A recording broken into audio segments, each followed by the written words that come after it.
Hello and welcome to another episode of Anomalies. Sometimes I wonder, what an anomaly is. So I thought, well, I'll just look it up in the dictionary. And it says an anomaly is a deviation from the normal. So I just like to think of what we do on this program as kind of mysterious byways and sideways from the main road.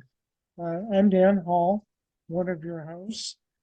Usually you see Gwen Farrell or Dave Jinks. They're off on other adventures. So tonight's going to be kind of special with the guest that we have because both he and I resonated with a voice from the past, a voice from the 1990s, Art Bell. So that's why I want to have Vince on our program. Tonight's guest is Vince Ynzunza. Thanks for being on here with us, Vince. We're glad to have you. My pleasure. Thank you for inviting me.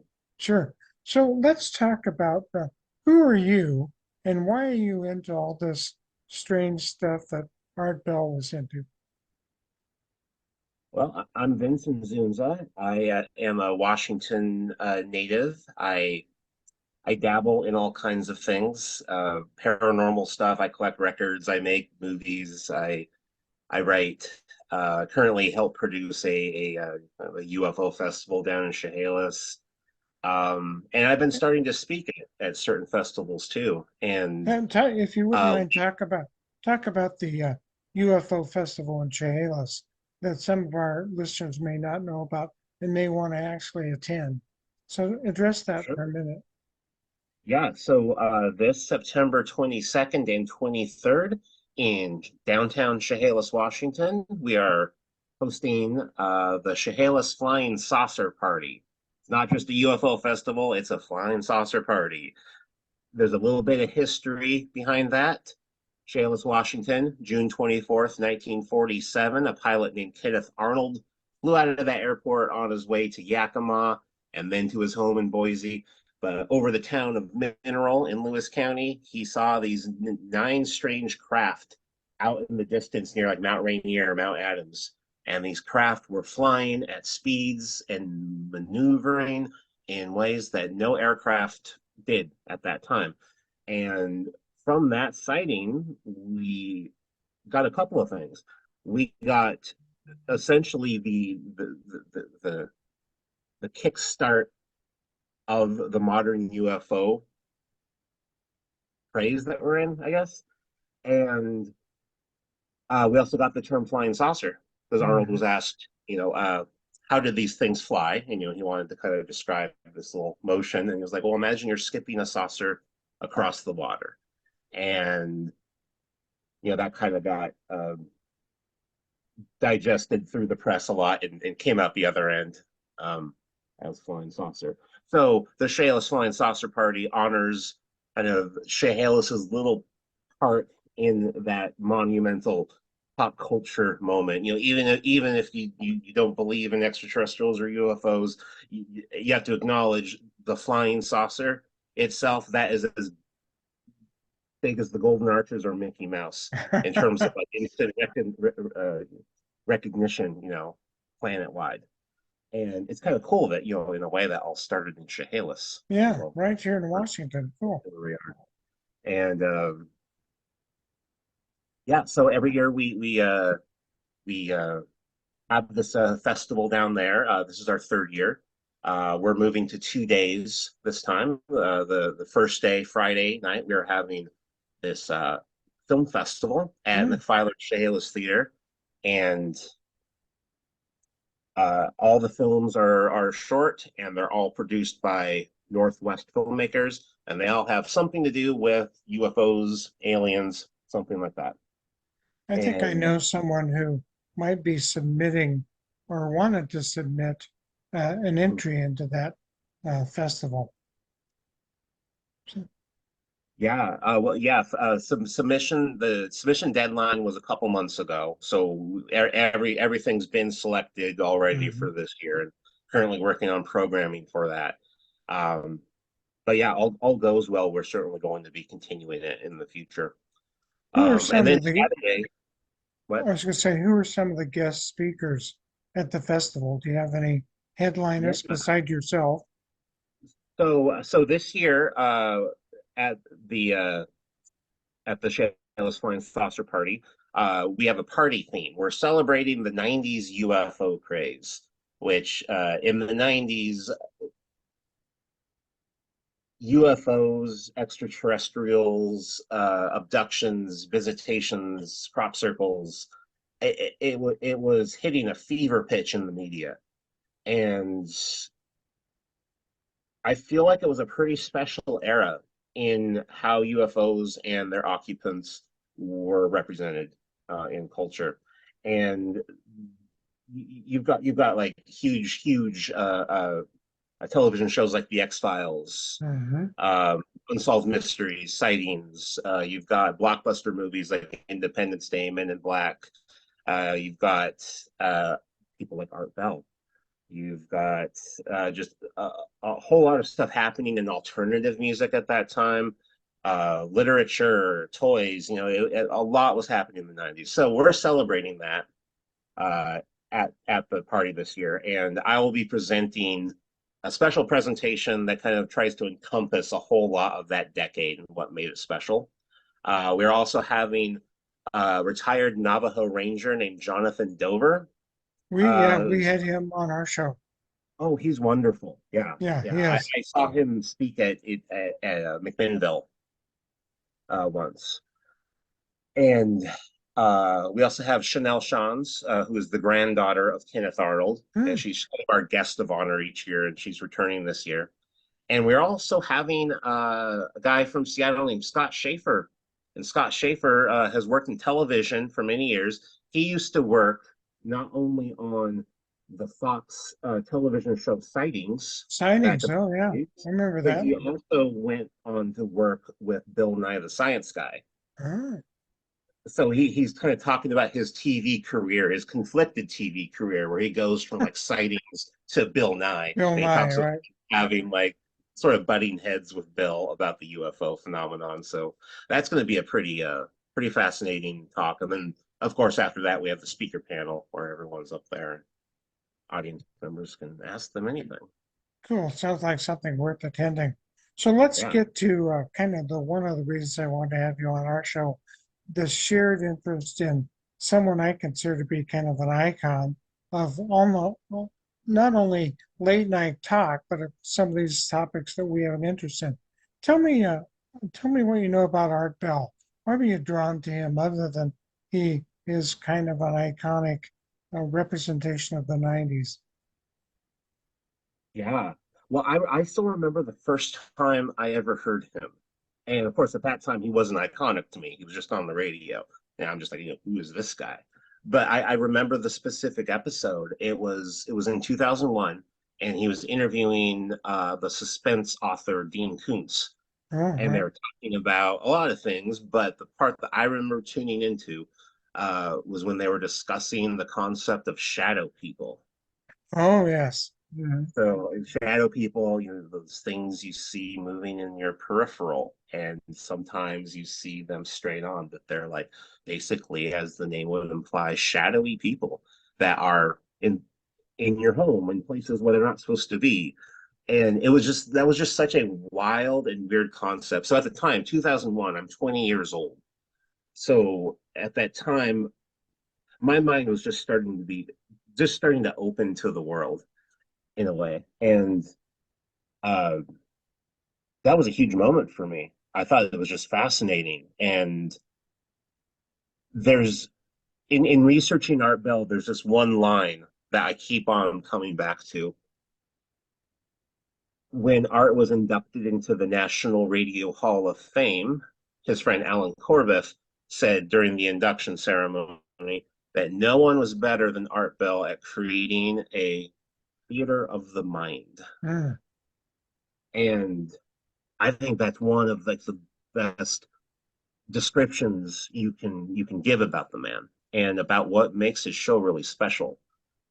And and you know, 2001, that was a little after his heyday. He pretty much was retiring on and off at that point until his death.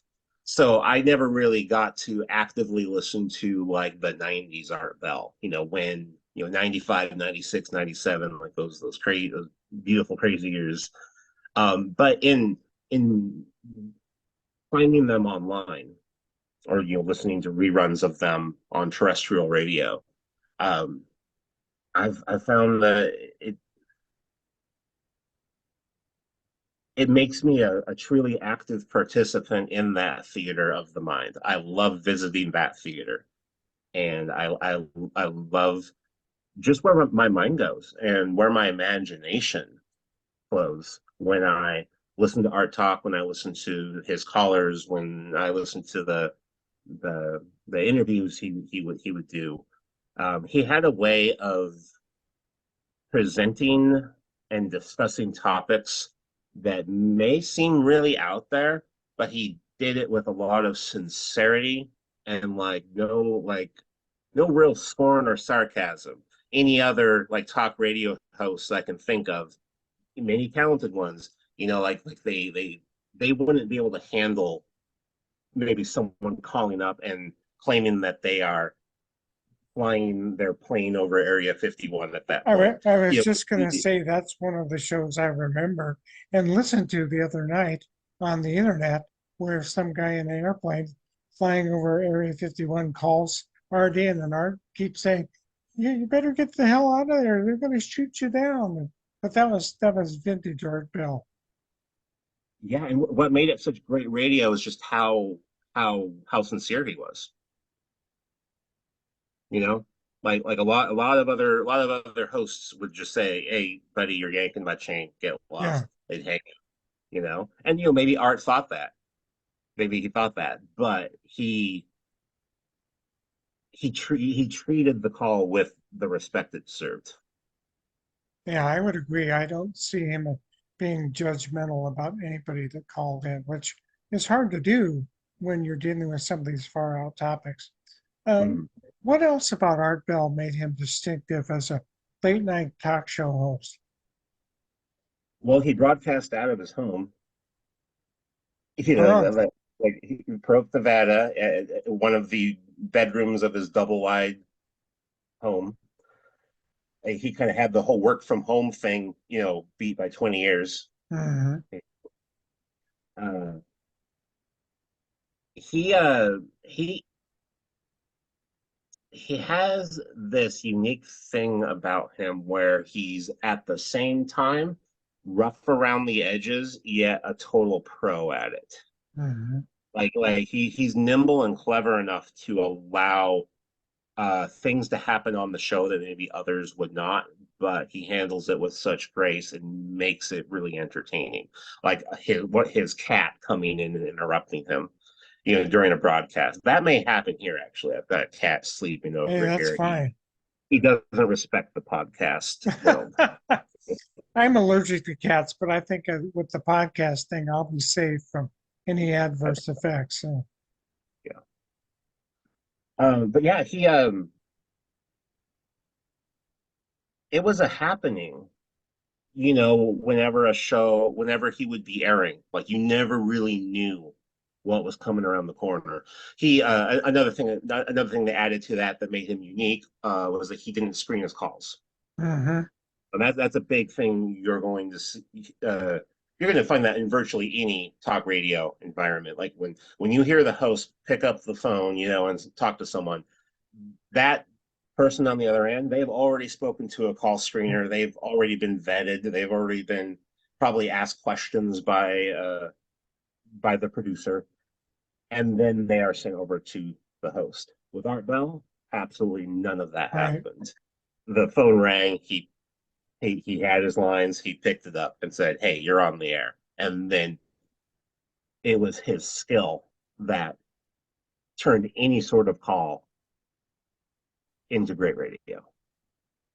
Yeah, that probably doesn't happen much with contemporary media anymore in a call-in type of show.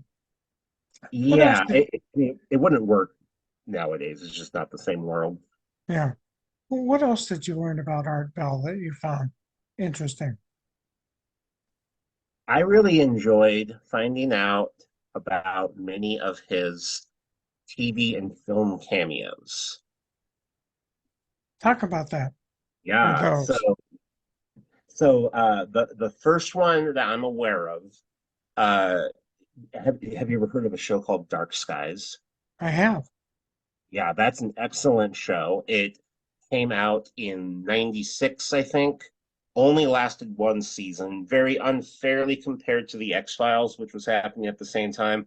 Dark Skies is its own thing. It's an alien conspiracy show. It's set in the 60s, and it kind of basically tells the point of view of this guy named John Loengard who's working sort of within Majestic 12, which is this in UFO conspiracy circles. Majestic 12 is this idea that Truman put together this committee to keep the Roswell crash under wraps. Hmm. And Majestic 12 is made up of like political leaders and scientists and military people. So John Loengard kind of works within that secret organization, but he's trying to expose the conspiracy at the same time. But it follows like major social and political moments from the 1960s through the lens of this vast alien conspiracy. So you got like the Beatles showing up on Sullivan.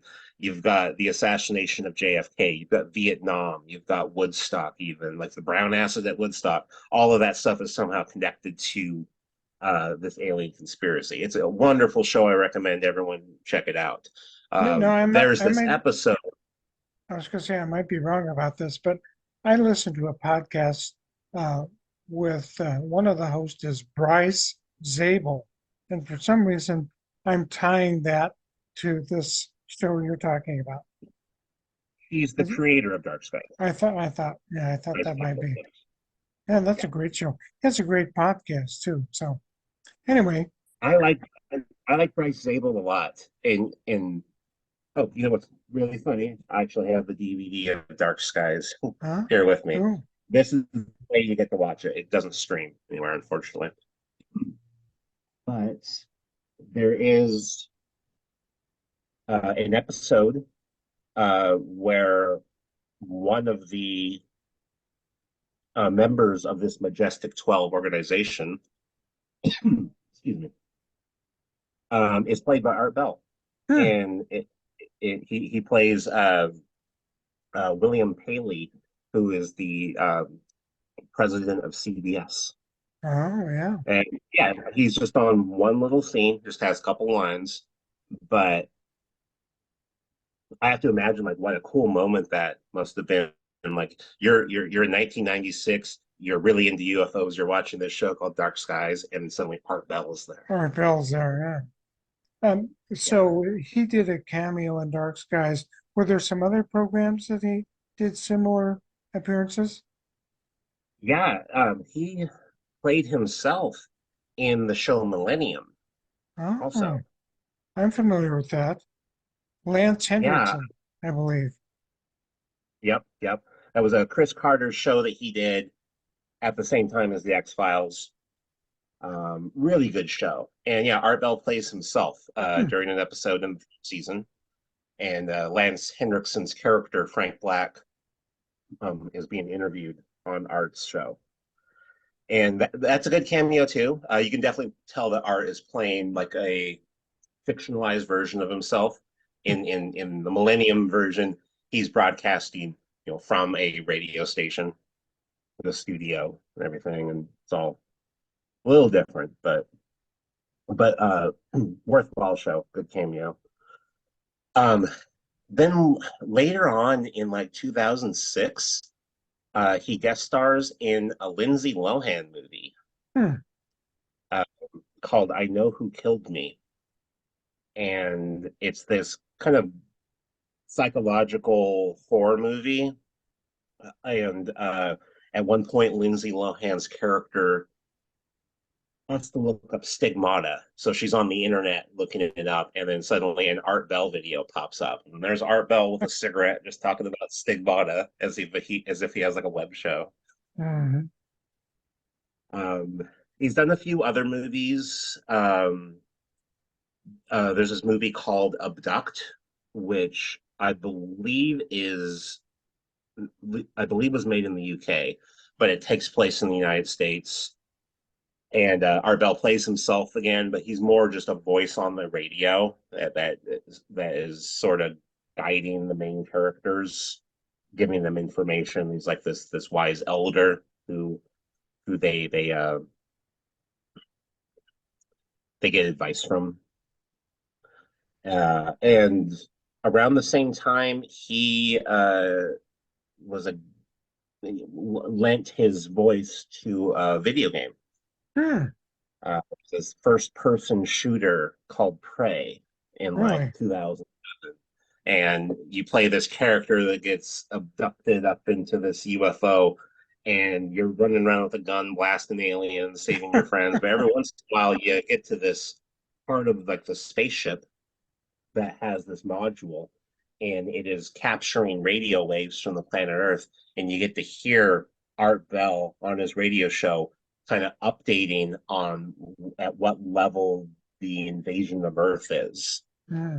So like you're up at the spaceship, the Earth is being invaded, and you get little updates from planet Earth from Art Bell throughout Wow, the I game. didn't know about that one. That's an interesting insight to Bill. Um, he was also an author, as I recall. He wrote and collaborated with other writers. What do you know about the books that Art wrote? Yeah, well, he collaborated with Brad Steiger, I believe, to write The Source. I have not read The Source. I own it, but I haven't read it. I have read The Art of Talk, which is Hmm. his autobiography. That's a good read. It's nice pictures in it.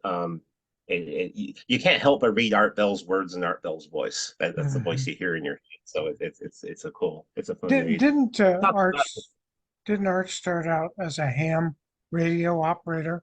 Wasn't that yeah. some of his early Hmm. beginnings? Yeah, he got into ham radio, I think, when he was like 13 years old. And it, I guess that was the bug that bit him. He was kind of just really into radio ever since then. Went into the Air Force, had a pirate radio station when he was stationed at Amarillo Air Force Base in Texas. Uh, Eventually leaves service and then gets a job in Okinawa, Japan, and that's really the start of his professional radio career. But yeah, the book goes through Hmm. all of those moments. Talks about his family life. Talks about his cats a lot. He loves cats. Yeah, that was Uh, obvious. and he also wrote a book called The Quickening, Was that with which one he wrote with Whitley Strieber? That's not the book that he wrote with Whitley Strieber, right? no. I'm not aware of the one he wrote with Whitley. Eh, But The Quickening, he just wrote himself, and it's about his basically his philosophy about elements of society and the environment kind of colliding together at a quickening pace hmm. as time they were approaching the millennium. So it's a nice kind of photograph of that era. You know, a lot of people had a lot of anxiety coming into the millennium at that point, and this book is a good example of that. Interesting read. Art Bell was not without controversy, it seems like. One of the things that I don't know, that really created a question mark, but I wondered about is that he had a propensity to retire from broadcasting and then to come back on. So, what can you share? What's the backstory about some of that stuff? Well, I know that he first retired from Coast to Coast AM. Um, I believe I believe something had happened with his son, like his son was assaulted I believe that's by true. Yeah. a teacher. Yeah. Mhm. And and I guess he had felt that Premier Radio, which was I guess the owners of Coast to Coast AM. I'm not sure exactly how he would put that, but Premier Radio he felt didn't really have his back, and there was some bad blood between them. So he leaves and then comes back for a little bit. I think then maybe his wife Ramona died, Right. and he leaves again. He moves to the Philippines. He's broadcasting from there for a while. Um, Eventually, like him and Coast to Coast AM, they just don't work it out. So George Mhm. Norrie becomes the regular host. He's still the host. Art then starts a show on Sirius XM called Dark Matter, and that lasted about 6 weeks, I believe. And Art Bell retired from that. What? Apparently, there was some. I'm just gonna say, why only 6 weeks? Well, from what I know, there was a lot of problems with, uh, I guess, the way Sirius XM had their system set up to where people could call in, like the caller pool was really small. And I think the quality of the calls was really poor. Like it just Hmm. wasn't what Art was used to with terrestrial radio. So the show had a lot of promise. Like his first show with Dark Matter, he interviewed uh, physicist Michio Kaku. All right. Great interview. Michio was one of his. He's. It's always going to be a good interview when Michio's on. Uh, but yeah, I mean, it was cool to hear him back and everything. But yeah, it just didn't last too long. Then a handful of years later, he started his show Midnight in the Desert, Right. and that was a lot closer in spirit and feel to Coast to Coast. He even used the same opening theme music at like the Giorgio Moroder's The Chase, which is a dun dun dun dun dun dun Uh-huh. thing. Yeah. You Very hear at the distinctive beginning of music. very distinctive music, but he's like using it at the same time that Coast to Coast AM is using it. And I always thought that was kind of just like a fun, almost like a middle finger to them. Like there's no way he wouldn't think that that would perturb them, you know, Uh, to use the I same. recall on certain occasions, I think it was when he was doing Midnight in the Desert, some of the comments he made were indicative of there wasn't really any love lost between George Norrie and Art Bell. And so that kind of comes through in some of the comments that he made. Yeah, they weren't buddies. Um, It seemed like but Art Bell had another show. Maybe I'm not remembering this correctly. And it's something he did while he was doing Coast to Coast AM. Uh, yeah, Dreamland. Dreamland and Whitley Strieber was sometimes a guest host, and I think Whitley Strieber even took that over after Art's reign. So, what do you know about Dreamland? Yeah, Dreamland um, is a show that happened at the same time as Coast to Coast. It was a little different. It would air on Sundays and it was pre-recorded, so you wouldn't get live callers in. Mhm. It was more specifically devoted to discussions of life after death and alien contact. Dreamland, of course, is one of the nicknames given to Area Area 51, 51, right? just over the hills from where Art Bell lived. Yeah. And yeah, Dreamland was a great show. And yeah, I believe Whitley Strieber currently um, currently runs what in whatever incarnation Dreamland is in Mhm. nowadays. Okay. What else could we say about Coast to Coast, AM, Dreamland, or Art Bell that might be insightful that you learned in your research? Um,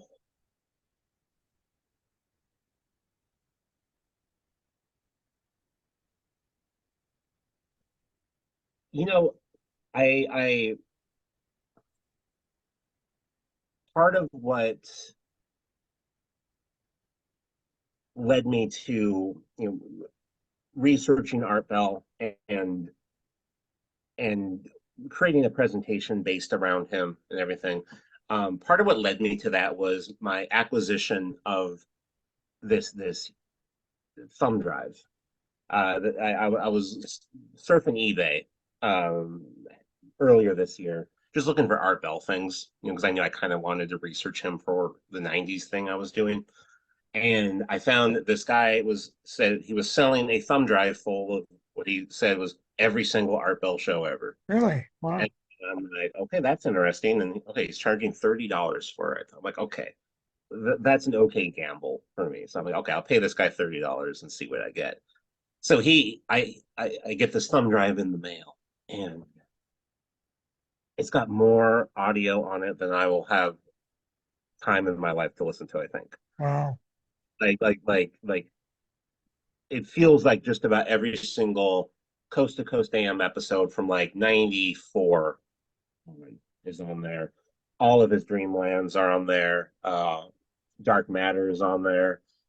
Um, but anyway, in preparation, for this presentation and for what I'm doing this summer, I've been listening to a whole lot of Art Bell. Pop it on my phone, my iPod. I don't take a walk. I'll pick a random episode. What's really amazing to me is just how well it stands up. Hmm. Because these things are clearly dated. Because like suddenly, like he'll go into a news break and he'll be talking about the O.J. Simpson trial or something. So Yeah. it's clearly dated and everything. But like the meat of the discussion, the concepts being talked about and pondered, uh, the back and forth, the conversation happening holds up surprisingly well. And you, I think there's still benefit. Our, I think our imaginations and our brains and our probably our souls in some way can get some benefit from this type of conversation. Hmm. And that's kind of the big takeaway I've taken from all of it is just how relevant he still is. So give an example of that.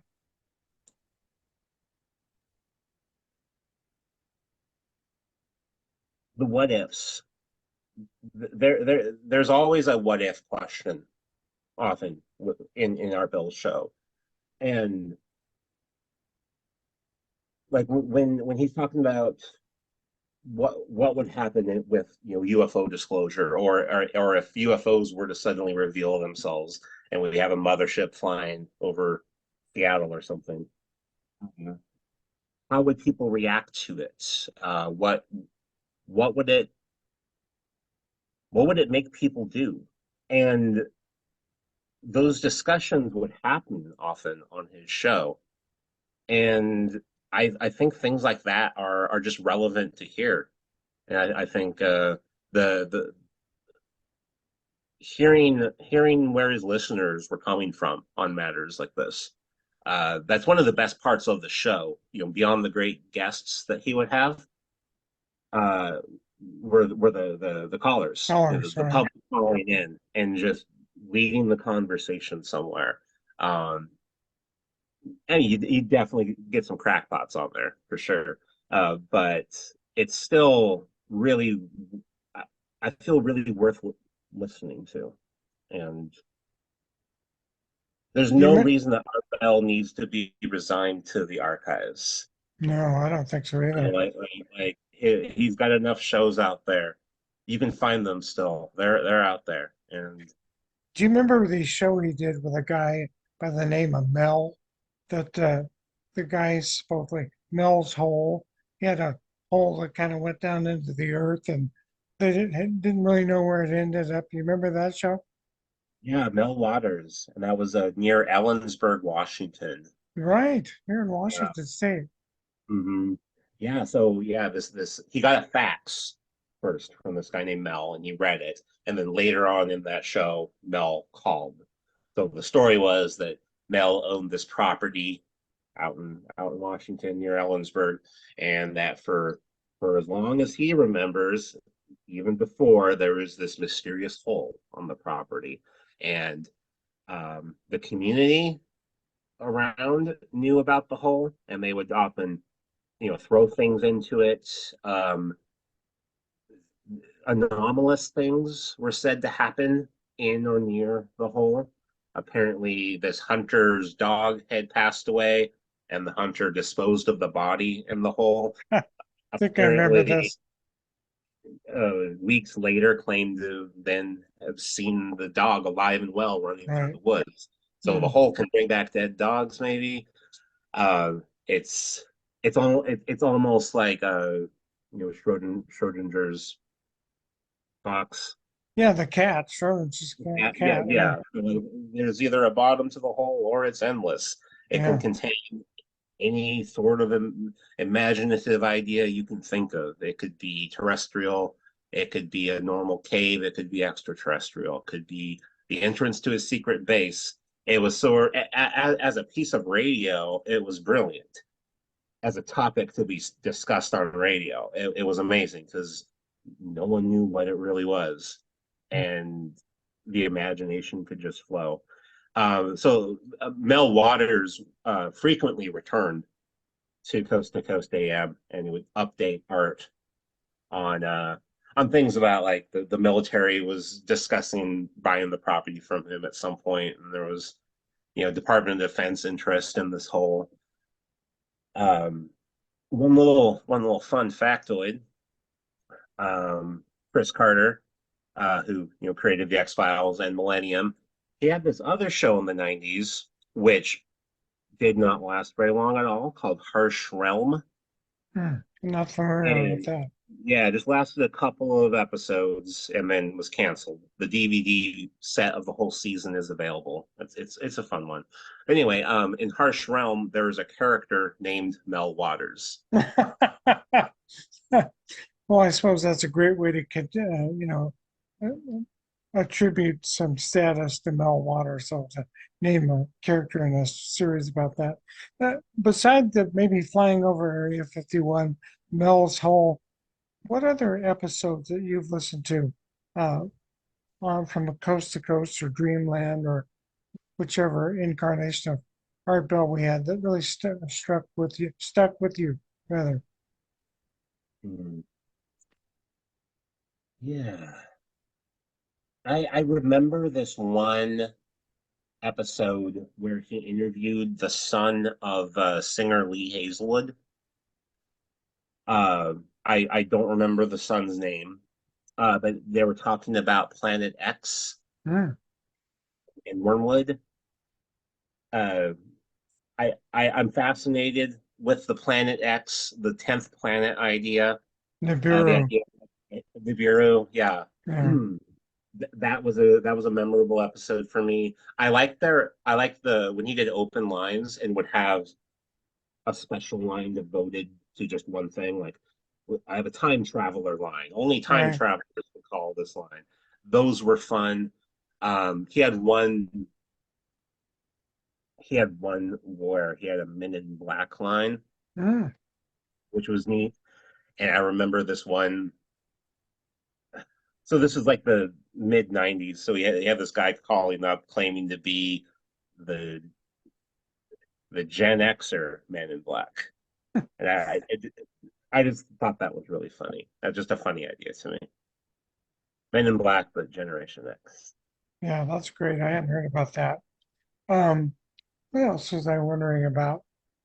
So today, how has you probably been listening to the discussions out there about what's going on with the UAP, UFO phenomena? So, what's your perspective on that, and how has Art Bell either gotten us ready or contributed to that discussion?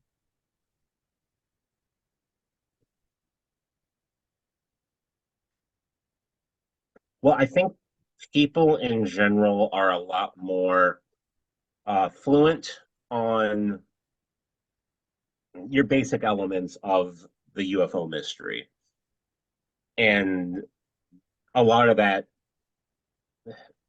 came from an era that Art Bell helped contribute to. Um, I I tend to be a lot more pessimistic than many of my peers with certain UFO revelations, because it's still just people saying things. When it all comes down to it, it's just someone saying something. There's nothing to hold on to, no proof. I'm not saying that they're lying. I'm not saying that they're not trustworthy, but I don't get as excited about it as a lot of other people. Well, I think There's if you're familiar with David Grush and his testimony, that's one of the chief criticisms leveled at him. Is he's got some interesting stories, but he doesn't really claim to have seen any alien bodies or any re-engineered craft. So it just becomes somebody's anecdotal evidence. yeah, yeah. Ultimately, at the end of the day, that's just what it is. Um, I'm also I also want to I do want to make clear that I'm not really a UFO investigator per se. I'm much more of a cultural historian. Sounds like it. So I like my the stuff that really gets me excited is talking about like uh certain episodes of the X-Files and how they mirrored the real life conspiracy theories going on at the time, or talking about the contactee era of the 1950s. I'm very interested in how the idea of UFOs have affected and shaped culture. That's kind of where more of my research energy goes Hmm. towards. So there could very well be many questions about kind of the modern UAP thing that I may not be the best person to ask, just because like I don't know as much about it as someone who's more actively researching kind of like the modern UFO mystery. Right. So if I would use the name George Adamski, you would know who I'm talking about, right? Oh yeah, oh yeah. So we just did five of us did a class through Olympia Parks and Rec where we talked about the UFO UAP um, Enigma. That was the name of the class. And we started out with the difference between, well, they wouldn't start here, but it was kind of an introductory topic of contactees versus abductees versus experiencers and the difference between all those folks. And George Adamski was one of the individuals we spent a little bit of time talking about. Yeah, Adamski is fascinating, and I really like the contactee era. What did you like It about that? I like how completely unique it is. So like the contactee era basically was this era in the 50s, 60s where people were claiming to have direct contact with the pilots of these flying saucers and UFOs that people were talking about. And it's really the first tangible concept that these craft are extraterrestrial in nature. What's interesting is that the descriptions of the UFO pilots, nothing like the gray aliens that we think of Yes, nowadays. They they look were like ABBA. human. Yeah, They human, look like like ABBA. Nordic. They were blonde and they had beautiful Yeah, long hair and kind of yeah. dressed in like spacey disco clothing. And they would have messages often about um, saving the environment, Hmm. getting nuclear proliferation, things that were very um, were heavy subjects back then. We're going through like a missile crisis at the time, or wondering if like we're going to start a nuclear war with Cuba or Russia, or there's just a lot of tension and anxiety, and this kind of realization that we now had in our hands the power to destroy the planet and destroy the environment. So it makes a lot of sense suddenly that there are these stories about saviors almost, people coming from the sky to show us a better way. And I really, really like that era. And it's going to be an avenue of future research for me because I love the history of UFOs, but even more, I especially love the history of UFOs in the context of the Pacific Northwest. Mm. And George Adamski, as we're talking about, is often considered to be like the beginning of the contactee era. However, a couple years prior to George Adamski coming on the scene, there was a guy from Centralia, Washington, named Oh, Samuel Eaton Thompson, who had a story that is essentially point by point a contactee era story, but he beats Adamski by like 2 years. can you share? I'm not familiar with him. Can you share Yeah, yeah. his story? So in 1950, this guy claims to have been driving out near Mineral, Washington, Mm. and he has this urge to pull over to the side of the road and get out of his car and walk into the woods. And he does that. And in this clearing, he sees this flying saucer just parked out in the woods. And it's inhabited by just a large group of completely naked beings. And they're all blonde, tanned, beautiful, innocent, like deer, but they're naked. Hmm. And they invite him onto their ship. So you're starting to see like the contactee Right. point here. They tell him that they are basically traveling the universe, getting people prepared for what they said was like the return of Jesus Christ, which was supposed to happen in 35,000 years or something. But they say that humans are too violent, that they need to become more spiritually pure, and it gives this concept of reincarnation, like the whole the whole universe has a bunch of different alien species, and they're all sort of based on astrology.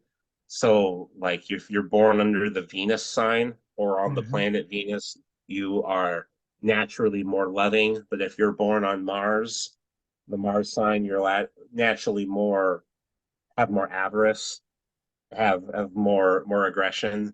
Um, so yeah, I mean, it's essentially a contactee story, Hmm. and it's got the human looking aliens, it's got the message of world peace, it's got a guy stepping onto an alien ship and receiving all of this information. And it's really weird to me. Like I want to know what happened to this guy, like what happened to him after this. Hmm. And it it shouldn't be too hard for me to really go into that because I'm living in Tenino, Washington right now. Yeah, That's just just like 20 local. minutes 20 Yeah. minutes away from Centralia. So I'm very interested in researching that further. I would love to eventually make the claim that the contactee era started in Centralia, Washington. Wow. Wow. Well, what's interesting about what you're saying is that some of these messages, so I used to be a MUFON member and involved in some of their kind of spin-off groups. Some of these messages about the dangers of technology, the dangers of nuclear weapons, the dangers posed by our ill treatment of the environment, those messages are still being given by otherworldly presence. So it's kind of a consistent message that's out there. Yeah, yeah, and yeah, absolutely. And yeah, the contactee era certainly wasn't the only time that was happening. Um, I brought that up. It's very distinctive of that era. Hmm. It's kind of like you would hear the same stories and they'd all be packaged slightly differently, but they would all contain those elements. It's like everyone's got their own little recipe for fruitcake, right? Right. It's all fruitcake, but you have your own little Yeah, flavor. your own little version of it. Um, I really appreciate your perspective because one of the things that you seem to be talking about that I believe wholeheartedly in is that strange things that happen to people, it's important to listen to those strange things and not to be judgmental about them. I belong to something called Opus, the Organization for Paranormal Understanding and Support. You might check them out because that's what the purpose of that organization is. I talk to all kinds of people that have very, the word high strangeness doesn't even describe what they're going through. They need somebody to share that with, but there's a stigma in our society to talk about that stuff. And I think some of the things that you're involved in are helping to uh, kind of dilute that stigma because reality is a lot more interesting than we think it is. At least that's what I've come to the conclusion about. Vince, do you have a website or email address you want to give out so that people can, they want to get in touch with you or find out more about what you're doing? We can share that with our audience. Yeah, sure. Well, one of the places is pacificnorthweird.com. Um, Pacific North Weird is something I haven't really done in a little while, but it's a collection of videos of kind of fun, tongue-in-cheek, sometimes documentaries about weird things in the Northwest. So there's everything from straight ahead documentaries to music videos to little road videos, you know.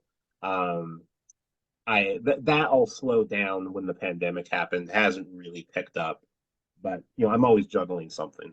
Mhm. Uh, I also urge everyone to check out flying saucer party.org. Right? And if you want to email me, uh, you got my name here. It's Vince Ynzunza at gmail.com. Cool. Cool. Just so I'll let you know about this where I live, which is a senior apartment complex in Olympia. We have something called Stranger Things, which is a group that we get together every Monday and talk about all the stuff you're talking about. You might want to be consider being a guest speaker at one of our groups because I'd love we to. we just talk about the stuff you're interested in. I think they'd enjoy hearing from you. Yeah, I'd love to do that. We should talk about that. Okay.